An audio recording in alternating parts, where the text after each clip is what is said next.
He said it was a guy's trip, a fishing getaway in Montana, completely off the grid. He did not know I had already seen the invoice. It was not for a rustic cabin. It was for a luxury private villa, 2 first-class tickets, and a spa treatment reserved for couples. Before his plane even touched the runway, her husband had the email, and so did the executives at both of their companies. My name is Ilara. I am 38 years old, and my life is built on finding patterns in the noise. At Quantium Strategies, I don't just look at data, I find the anomalies, the tiny deviations that signal a much larger problem.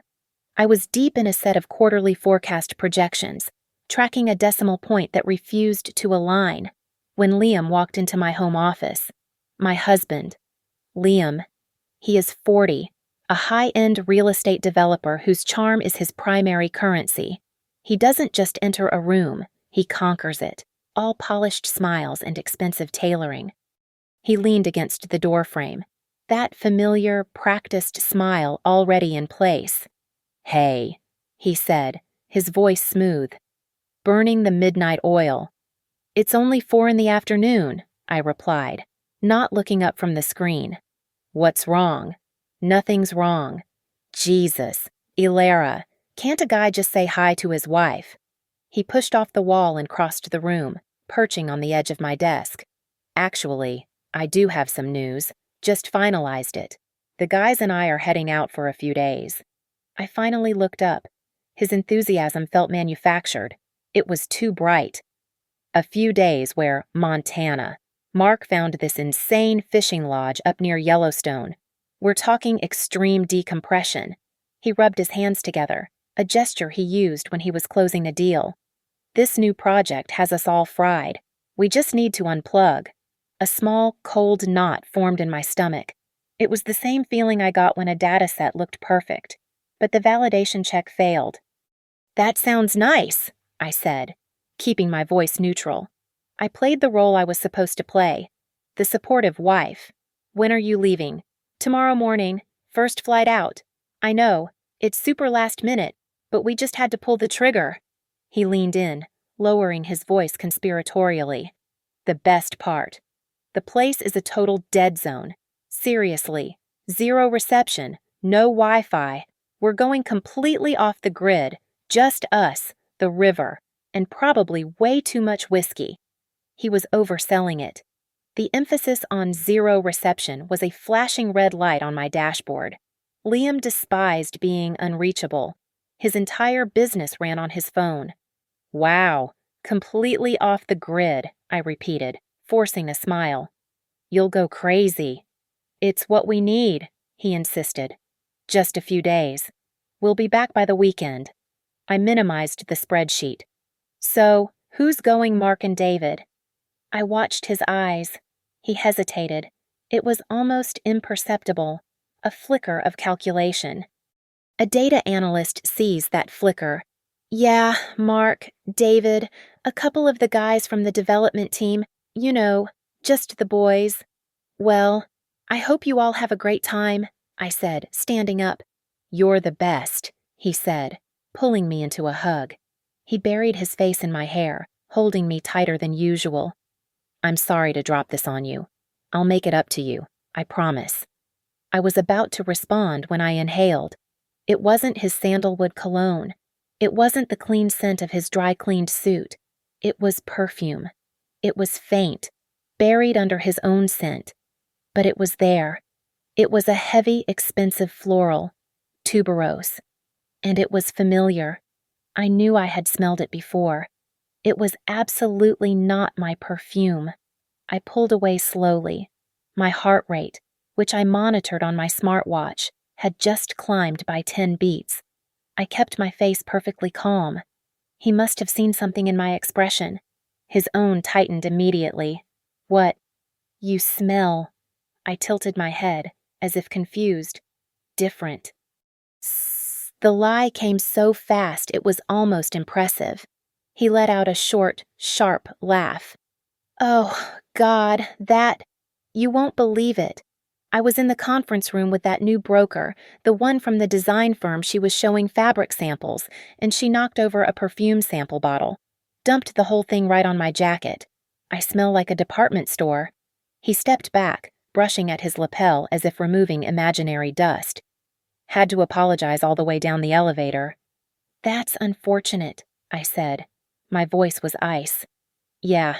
Anyway, I should go pack. He kissed my forehead, a quick, dry press of his lips. Love you. Don't work too late. Love you, I murmured. He left the room, and I sat back down. I stared at the spreadsheet, but the numbers were just shapes. The lie hadn't just been fast, it had been specific. He had offered up the broker, the samples, the excuse, all before I had even finished the accusation. The smell of tuberose was still in the air. And Liam, my husband, the man who prided himself on remembering every detail, had just made a critical error. He had provided too much data. Sleep was impossible. It was 2:00 in the morning, and the house was silent except for the faint hum of the server in my office. Liam was asleep or pretending to be in our bed, breathing deeply. But the air still felt thick with that tuberose perfume and the echo of his lie completely off the grid. The insistence on having no Wi-Fi was the part that wouldn't leave me alone. It was sloppy. It was an anomaly in his usual, carefully constructed narratives. And then I remembered. It was about 3 months ago. Liam had been frantic about a proposal he'd almost lost in a laptop crash. He had come to me, the data expert. Alara, can you set up that queue thing you use? The secure cloud, I'm terrified I'll lose these contracts. I need a backup for everything. Quantium Vault.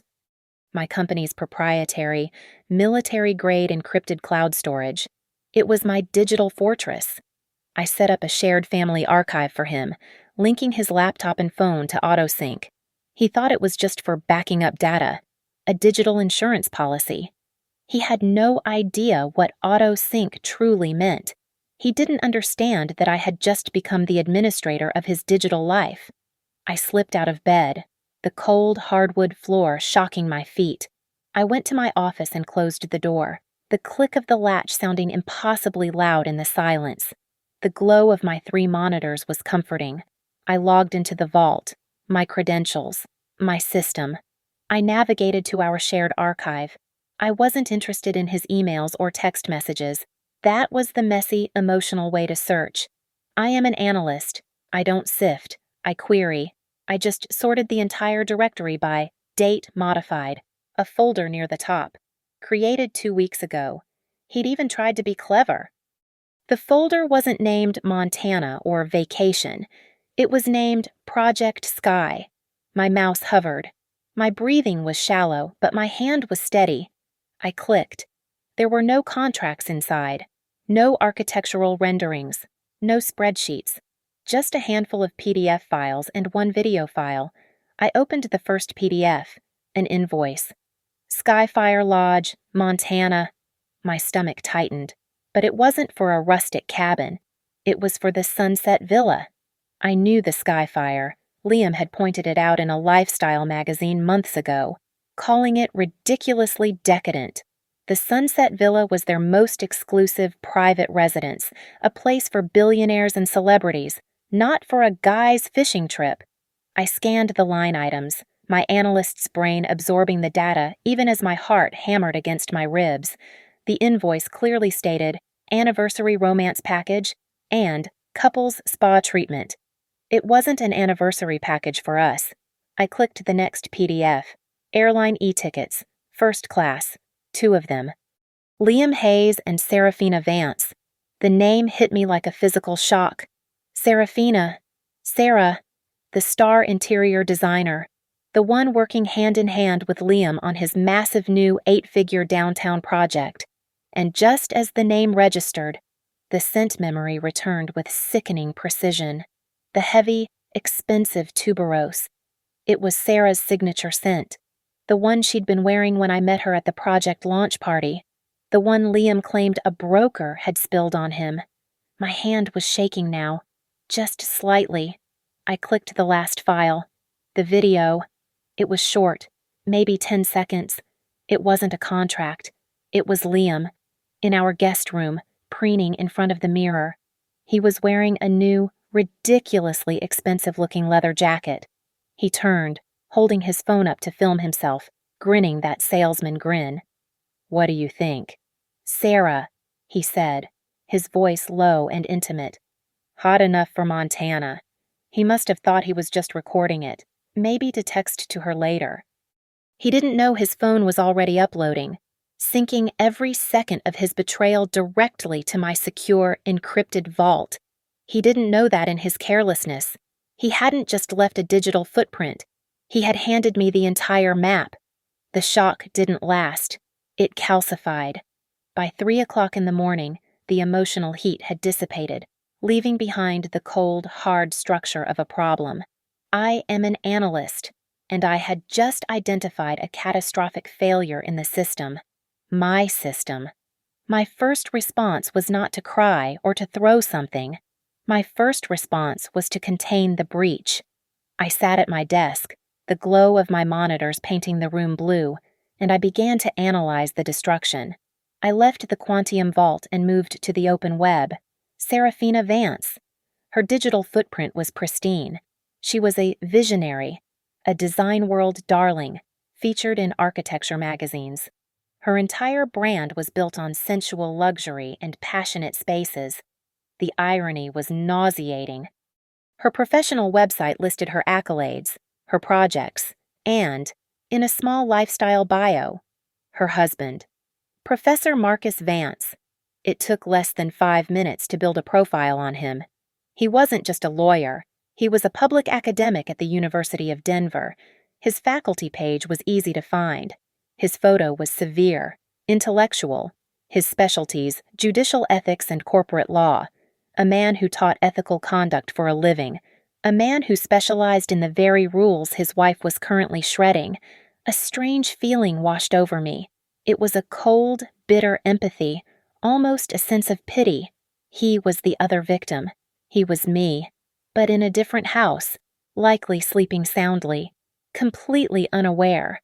But that pity was quickly eclipsed by a profound, chilling contempt. This wasn't a sophisticated operation. It wasn't a careful, hidden affair. It was stupid.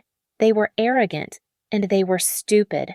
2 first-class tickets, a romance package, booking a spa treatment under their real names, and Liam, syncing a video of his betrayal directly to my cloud server.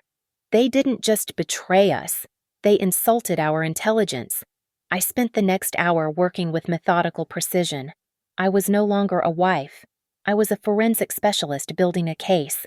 I downloaded everything from the Project Sky folder, creating a local encrypted archive, the invoice from Skyfire Lodge, detailing the Sunset Villa, the spa confirmation, the airline tickets, the 10-second video of Liam in that jacket. I packaged it all. Then, I created a new, secure email account, something anonymous, untraceable, not linked to my name or my company. I found Professor Marcus Vance's work email on the university faculty page. It was public. I stared at the blinking cursor. My fingers were steady on the keyboard. I kept the message short, devoid of emotion. I wrote it not as a wife, but as a fellow professional alerting him to a legal matter. The subject line: regarding Serafina Vance. The body: Dear Professor Vance, for our mutual benefit, I believe you should review the attached documents. They pertain to your wife's upcoming facility inspection trip and her travel companion. I did not use words like affair or cheating. I used facility inspection trip, mirroring the corporate lie I was sure she had fed him, just as Liam had fed me guy's trip. I attached every file, the video, the spa bill, the tickets. My finger hovered over the send button. This would detonate his life. This was the point of no return. And then I stopped. A new variable entered my analysis. This wasn't just about 2 marriages. This was about the project. The massive, multi-million-dollar downtown project. Liam was the project lead. Serafina was the lead designer. It was the financial cornerstone of Liam's entire year, and it was the project that had launched Serafina's firm into the major leagues. What I was holding was not just proof of infidelity, it was proof of a critical breach of professional conduct. Sending this to Marcus would start one fire. But what about their bosses? What about the investors? I realized the files I possessed weren't just a personal weapon, they were a corporate one. This was no longer just about revenge, it was about leverage. I closed the draft addressed to Professor Vance. My focus had shifted. The infidelity was the entry point, but the structure of the betrayal was far larger. This wasn't a personal failing, it was a systemic one. Liam was the lead developer on the Apex downtown project. Serafina was his lead designer. They were not peripheral. They were, as Liam loved to boast, the creative engine of the entire operation. Their simultaneous, unexplained absence, one disguised as a guy's trip, the other likely as a site visit, was not just a moral lapse. It was a critical project vulnerability. I am an analyst. I assess risk. I minimized the anonymous email client and returned to my browser. 4 in the morning. My mind was clearer than it had been at 4 in the afternoon. I was no longer a wife. I was a risk manager. I started mapping the hierarchy. Liam's company. Apex Developments. I already knew the name of his CEO and his head of HR. I pulled their executive bios from the company website. Next. Vance Designs. I identified the managing partners, but those were just the employees. I needed the stakeholders. I searched for the downtown project's financing. Liam had been insufferably proud of closing the deal, calling it the biggest of his career. It took me less than 10 minutes, cross-referencing public records and financial news announcements. The primary investor, the entity whose money Liam and Serafina were currently spending on a romance package. It was the Rocky Mountain Public Employees Pension Fund. I leaned back, a cold, thin smile touching my lips. A pension fund. They were managing the retirement savings of thousands of teachers, firefighters, and state workers. Their investment boards are notoriously conservative, obsessed with optics, and governed by ironclad, rigorously enforced ethics clauses. An association with any kind of scandal, especially one involving fraud or moral turpitude, was poison to them. Liam and Serafina hadn't just been stupid. They had been negligent on a level that bordered on professional self-destruction. I returned to my secure email client. I opened a new draft. This one was far more complex. I addressed it to the CEO and head of HR at Apex Developments. I added the managing partners at Vance Designs. And then, I located the general contact email for the pension fund's oversight committee. I added that to the blind copy line. The subject line was precise: urgent notification of project risk and ethics clause violation. I began to type, my language shifting from that of a wife to that of a corporate whistleblower. It has come to my attention that 2 key personnel essential to the ongoing success of the Apex Downtown project are engaged in a severe breach of professional conduct and fiduciary duty. Project lead, Liam Hayes Apex and lead designer Serafina Vance. Vance Designs have falsified their work-related travel justifications to engage in a covert romantic vacation. I detailed the lies. Mr. Hayes is claiming a fishing trip with colleagues. Ms. Vance's purpose is unknown, but presumed to be a similar fabrication. I emphasized the impact. Their simultaneous, deceptive absence constitutes a critical failure of project leadership. Furthermore, their behavior poses a significant reputational and legal risk to all associated firms, particularly in violation of the ethics clauses mandated by your primary investors, the RMPES Pension Fund. I attached the full, damning package. The first-class tickets, the invoice for the Sunset Villa, the confirmation for the couple's spa treatment, and the 10-second video of Liam asking Sarah if he looked hot enough for Montana. I proofread the email. It was perfect. It was a corporate bomb. And then I saved it as a draft. I did not hit send. My hand moved away from the mouse. I looked at the 2 emails resting in my draft folder. The one to Marcus. The one to the CEOs.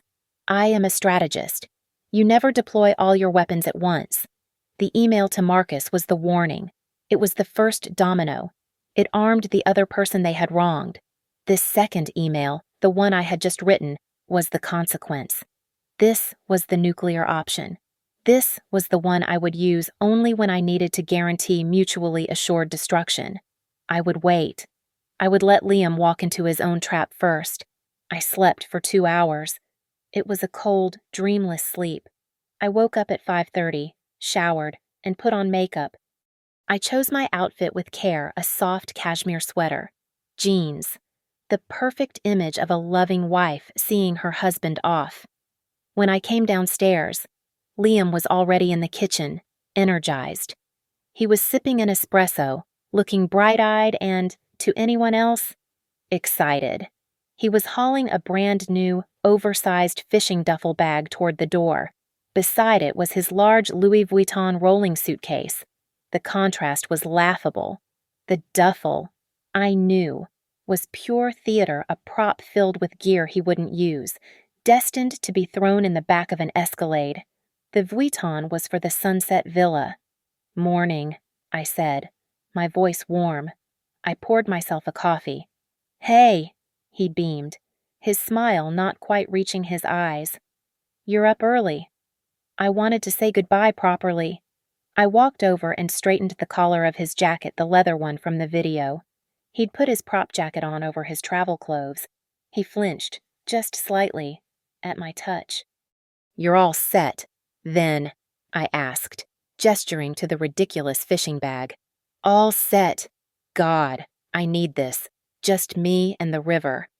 "Don't forget the bug spray," I said, my voice perfectly light. I kissed him on the cheek. His skin was cold. "It's probably buggy as hell out there." I felt it then, a micro-tremor that ran through him. It wasn't the vibration of excitement. It was the hum of a high-strung wire. It was nerves. He was a bad liar, and his body was betraying him. The drive to Denver International was quiet. He played music, tapping his fingers on the dashboard, talking about how much Mark was looking forward to this. I just nodded and smiled, my hands steady on the wheel. We pulled up to the departures curb. He got out and pulled his bags from the trunk. He turned to me, leaning in the window for the obligatory farewell. "I'll miss you," I said, looking directly into his eyes, holding his gaze. "Be safe." I was analyzing him one last time, checking his data for any sign of remorse, any flicker of hesitation. There was none. Only impatience. "I love you too," he said, the words coming out in a rush. He kissed me, a fast, dry peck, and then he was gone, disappearing into the sliding doors, swallowed by the crowd. He didn't look back. I didn't drive home. I pulled the car into the short-term parking garage, found a spot, and cut the engine. The silence of the car was absolute. I looked at the dashboard clock. It was 8 in the morning. I pulled out my phone and opened the flight tracking app. I already knew his flight number. It was on the e-ticket. I watched his plane taxi on the digital map. I watched it take off. I sat there for another hour, the coffee in my console cup holder growing cold. I watched the little icon of his plane climb, heading northwest over the Rockies. At 9:05 in the morning, the app showed his flight had reached its cruising altitude, 30,000 feet. He was off the grid. He was unreachable. He was in a metal tube, completely unaware. I opened my secure email client. I found the draft, the one addressed to Professor Marcus Vance. My finger, the one that analyzed data and found patterns, pressed send. The email was gone. The first domino had fallen. I put the phone down, took one deep, steadying breath, and then picked it up again. I didn't go home. I didn't cry. I made a second call. I Googled Best Divorce Attorney Denver and dialed the top result. A crisp, professional voice answered, "Harbinger Law. How can I help you?" "Yes," I said, my voice perfectly calm. "I need to schedule an immediate consultation with your top litigator. I'm Alara Hayes. I have a complex asset situation and, as of about 30 seconds ago, digital proof of infidelity and potential corporate fraud." As the receptionist was checking the lawyer's availability, my phone buzzed with an incoming text. It was Liam. From the plane's Wi-Fi, The Wi-Fi he swore he wouldn't have. On the plane, David says "Hi, love you," a new lie, layered on top of the old. A stupid, completely unnecessary lie. I looked at the text, the final piece of data confirming the entire hypothesis. I deleted it and turned my full attention back to the lawyer's receptionist. "Yes," I said.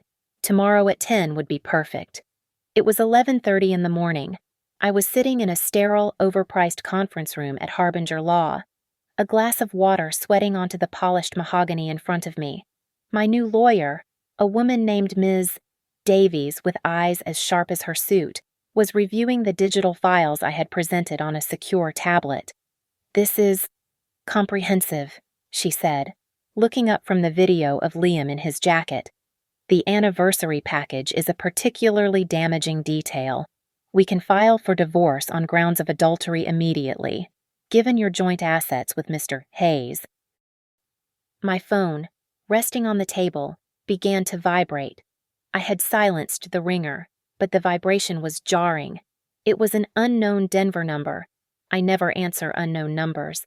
But this time, I had a hypothesis. "Excuse me," I said to Ms. Davies. "I believe I need to take this. It may be related." She nodded, a flicker of understanding in her eyes. I stepped out of the conference room into the quiet, carpeted hallway. "This is Alara," I said. A man's voice, low and controlled, met my ear. It wasn't panicked. It wasn't hysterical. It was dead. It was the voice of a man who had just seen the void, and it was filled with a cold, precise rage. "Was it you?" he asked. "The one who sent the email?" "Professor Vance," I replied. "Yes, it was." There was a long pause. I heard him take a single, sharp breath. "Thank you," he said. The words were clipped. "I've had my suspicions for months. Every late-night client emergency, every unexplained credit card charge."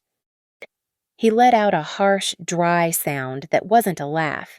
"She told me she had to fly to a manufacturing facility in North Carolina this week to check on fabric samples, a complete fabrication." "She's not in North Carolina, Professor." "I gathered that from the Skyfire Lodge invoice," he snapped. "Where are they exactly?" "The Sunset Villa, at Skyfire Lodge, Montana," I said, my voice matching his for cold clarity. "My husband told me it was a fishing trip with the guys." "He is, I assume, with your wife." "He is," Marcus confirmed. "I appreciate you sending this to me directly. Ms. Hayes, you've given me the legal standing I was lacking. I'm not just filing for divorce. I'm calling my bank as we speak. I'm freezing every joint asset we have, effective immediately." "I'm doing the same," I said. There was another pause, this one different, calculating. "Ms.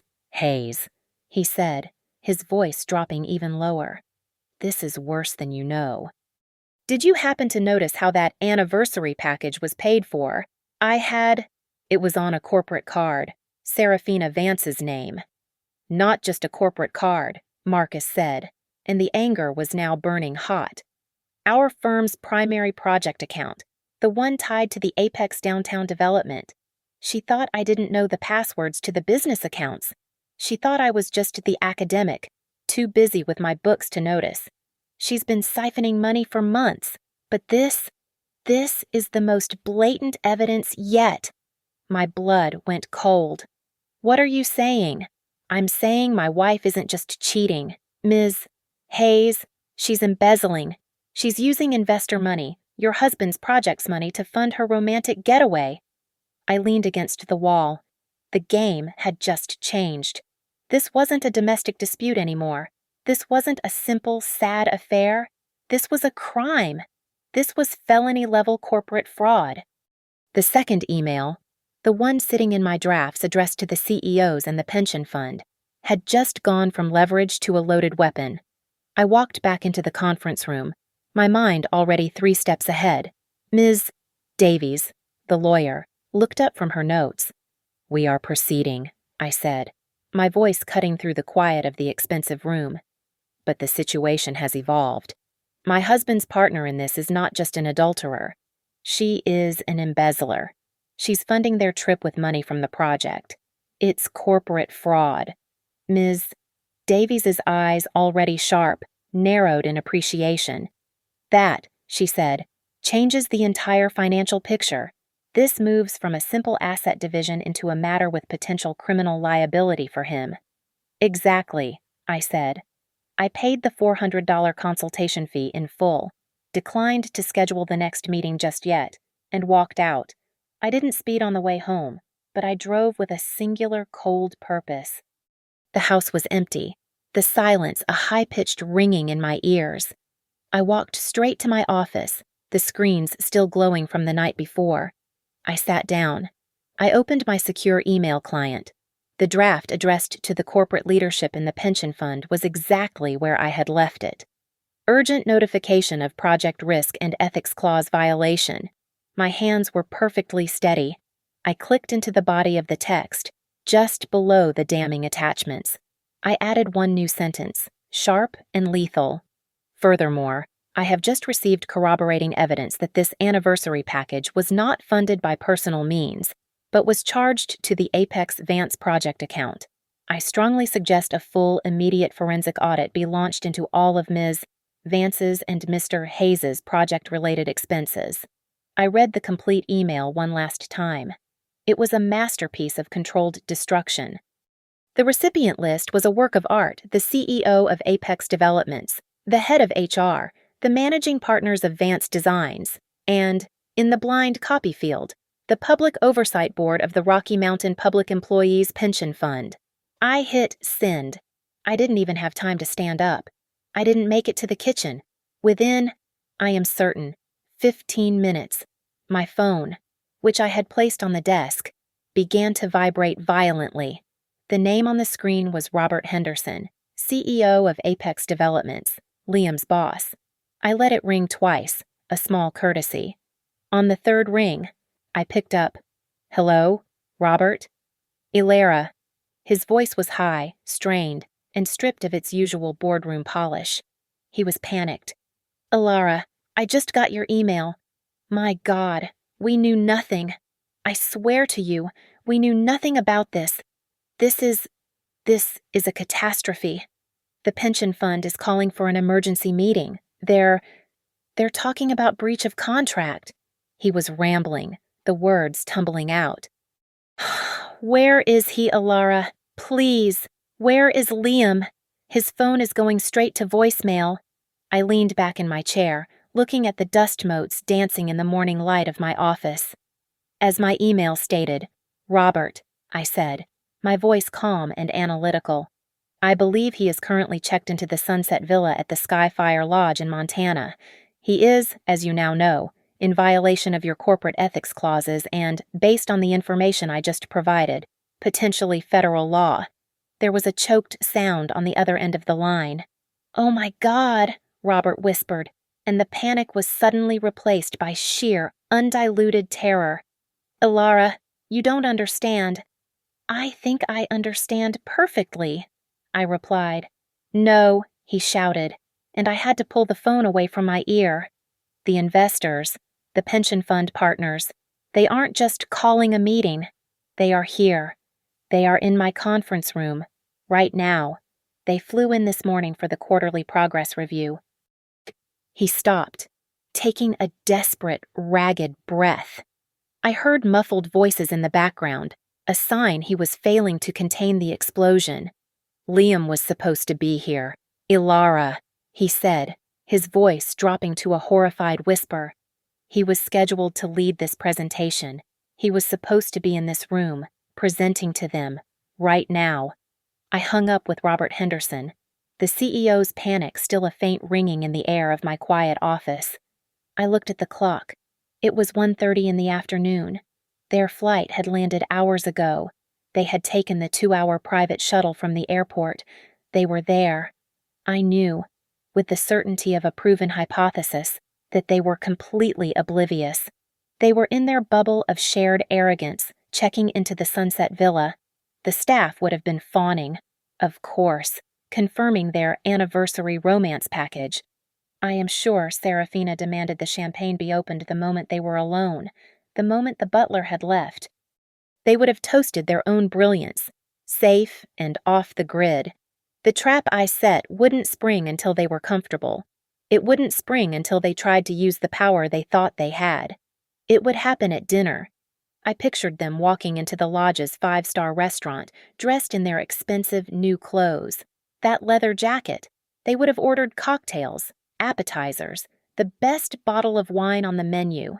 They would have been laughing, high on the thrill of the deception. Then the bill would come. Liam, always needing to be the provider, the big shot, would have pulled out his wallet. He'd hand the server his black joint credit card, the one with both our names on it. I knew what happened next, because I had personally authorized it at 10:15 that morning, sitting in my lawyer's conference room. The server would have returned, his smile tight and practiced. "I'm sorry, Mr. Hayes. This card has been declined." Liam would have been confused, then angry. He'd have blamed the bad reception, the very thing he'd used as his excuse. He would have laughed it off, annoyed, and pulled out his joint debit card, the one tied to our primary checking account. "I'm sorry, sir. This one is also declined." That's when the first chill would have hit him, because Ms. Davies, my lawyer, had already filed the emergency petition. All joint assets were frozen, pending a divorce filing that cited adultery and potential criminal fraud. I could see Serafina's face, the impatient sigh, the flicker of contempt for the man who was suddenly failing. "Darling, please," she'd say, that dismissive tone I remembered from the launch party. "Let me—" She would have reached for her own purse. She'd pull out the corporate card, the one tied to the project, the one she used to buy the tickets and the spa package, the one she was using to embezzle. She would hand it to the server with a confident, dismissive flourish, a clear signal of her superiority. And that is when Professor Marcus Vance's countermove, the one he promised me on the phone, would have landed. The server would return, but this time his face would not be apologetic. It would be cold. "Ma'am, this card has also been declined," because Marcus, the ethics professor, had spent his morning on the phone with his bank's corporate fraud division. He had reported, as a co-owner of the firm, unauthorized and fraudulent activity. He hadn't just frozen the account. He had triggered a full-scale fraud alert, terminating the card completely. That was the moment. The checkmate. They were trapped.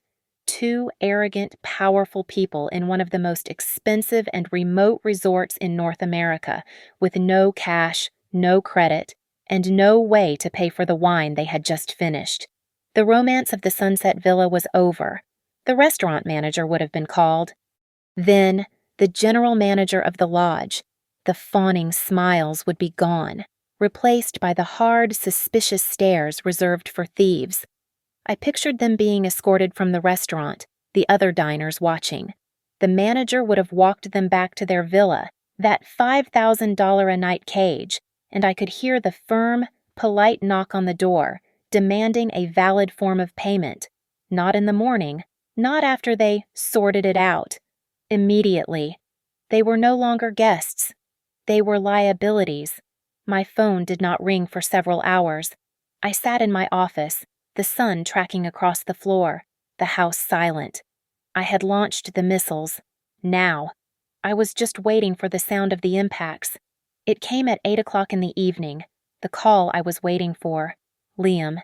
He must have finally found a Wi-Fi signal, probably down in the lodge's reception, having been locked out of his villa. I let it ring twice, a small courtesy to my own nerves. I picked up. "Hello, Liam." It was not a man's voice. It was the sound of an animal caught in a trap, a raw, high-pitched scream of pure panic. "Ilara, Ilara, what did you do? What did you do?"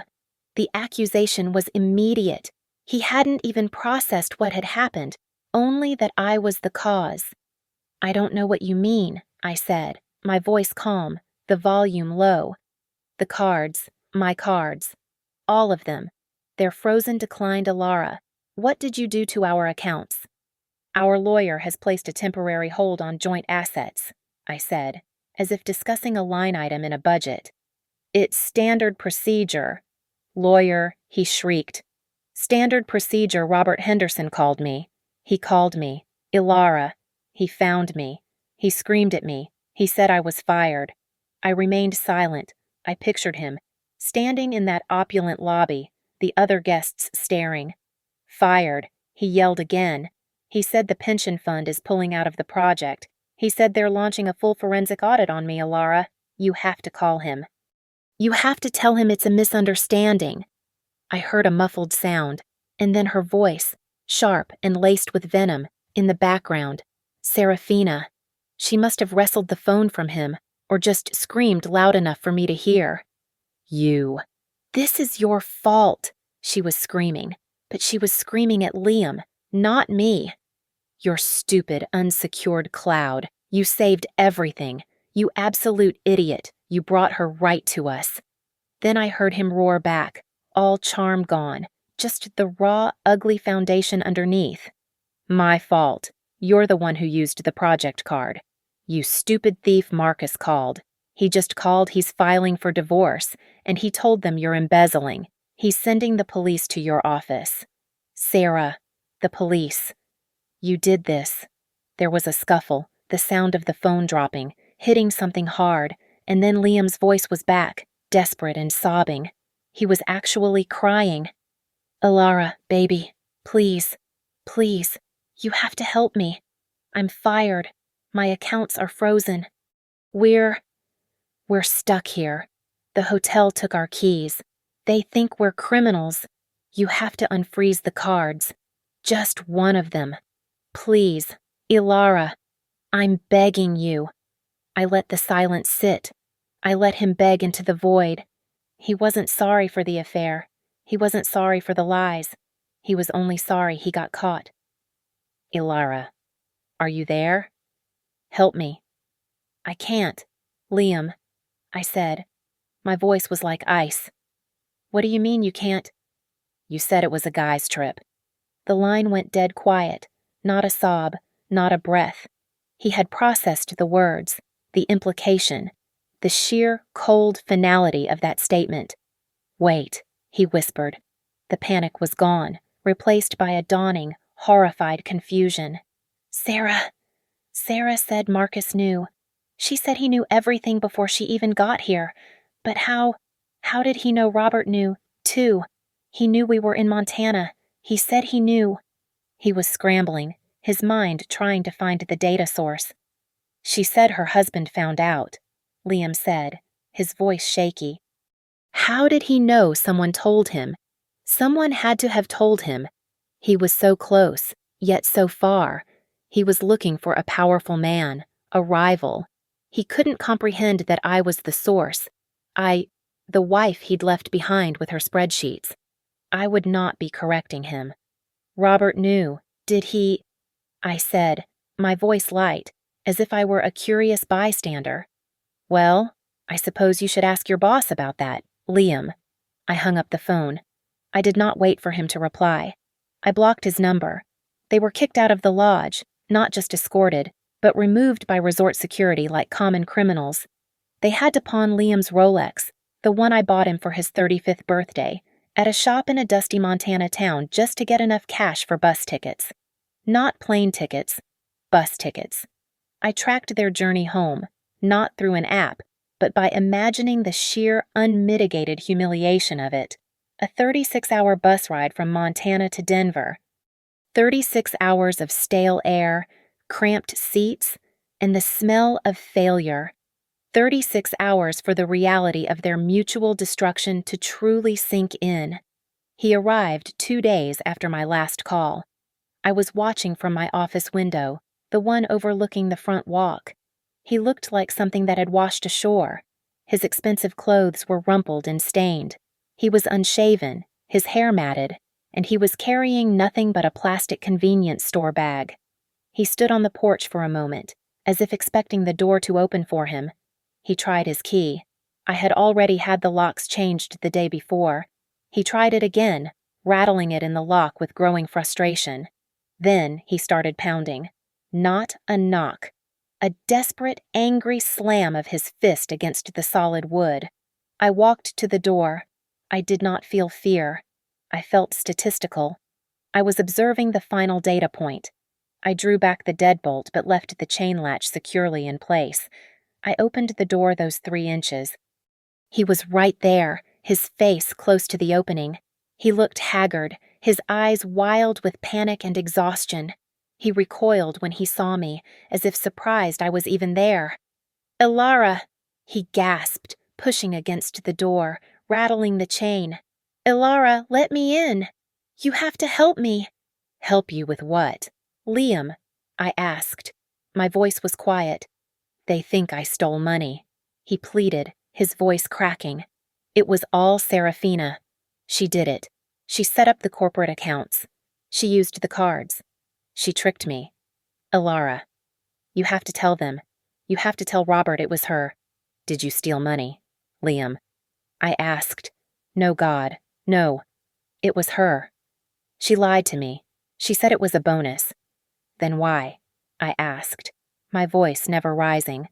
"Were you at the Sunset Villa with her, on an anniversary romance package, when you told me you were fishing with David?" His face collapsed.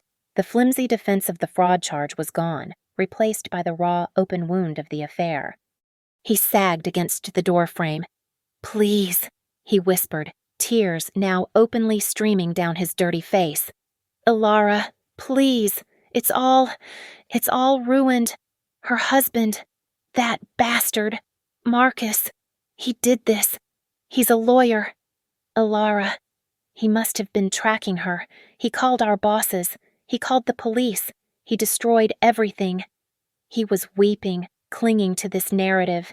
He needed a villain he could understand, a powerful man who had outmaneuvered him. He couldn't see the truth. I looked at him, at this broken, sobbing man on my doorstep, and I felt nothing but the cold, clean satisfaction of a completed analysis. "You're wrong, Liam," I said. He stopped crying, sniffing, confused. He looked up at me through the gap. What do you mean?" "He didn't do it." My voice was suddenly sharp, clear, and cut through the morning air like a blade. "Marcus didn't know. He's a law professor. He didn't know a thing." Liam's expression was blank. He was failing to process the new data. "He knew nothing," I repeated, "until I sent him your invoice, the one for the Sunset Villa, the one you saved to my cloud." Liam's mouth fell open. His eyes went wide, the blood draining from his face as the realization hit him. "And I continued, "was the one who sent your bosses and the pension fund the proof of the embezzlement. I was the one who suggested the forensic audit, not Marcus. Me." I unlatched the chain.